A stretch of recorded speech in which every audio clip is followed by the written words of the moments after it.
ඇත්තෙන්ම theatre works අපි පන්සලේ මල්සරා කෘතිය වෙනුවෙන් ඉදිරිපත් විය යුතුයි කියලා තීරණය කරේ. අපි 2019 වර්ෂයේ තියටර් වර්ක්ස් ආයතනය අපි ආරම්භ කරන්නේ යම් අරමුණක් ඇතුව. මොකද අපි යම් දේශපාලනික වශයෙන් යම් අදහසක ඉඳමින් තමයි ආරම්භ කරන්නේ.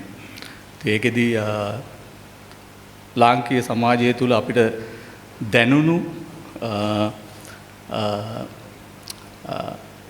කියන්නේ සමාජීය වශයෙන් දැනුණු දේශපාලනික වශයෙන් සංස්කෘතික වශයෙන් දැනුණු ප්‍රශ්න වලට එක උත්තරයක් විදිහට අපි දැක්කේ කලාභාවිතය ඉහළ නැංවිය යුතුයි කියන එක තමයි. අපි විශ්වාස කරනවා කලාව දියුණු රටක් තුල සංස්කෘතික හොඳ සංස්කෘතික සමාජයක් බිහි වෙනවා කියන එක.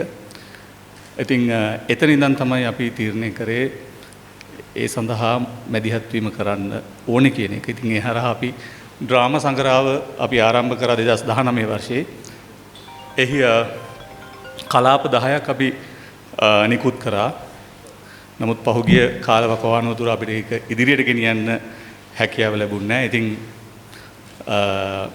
ඒ වගේ පන්සලේ මල්සරා මං හිතන්නේ ලාංකීය සමාජයට ඒ සංස්කෘතික ජීවිතයට නව හැරවුම් ලක්ෂයක් එකතු කරයි කියලා අපි බලාපොරොත්තු වෙනවා. ඉතින් ඒ තුල ඉඳගෙන මම වැඩි අදහස් දැක්වීමට බලාපොරොත්තු වෙන්නේ නැහැ. තුල ඉඳගෙන තමයි අපි මේ මැදිහත් වීම කළ යුතුයි කියලා තීරණය කරේ. ඉතින් බොහොම ස්තුතියි මේ අවස්ථාව ලබා දුන්නට.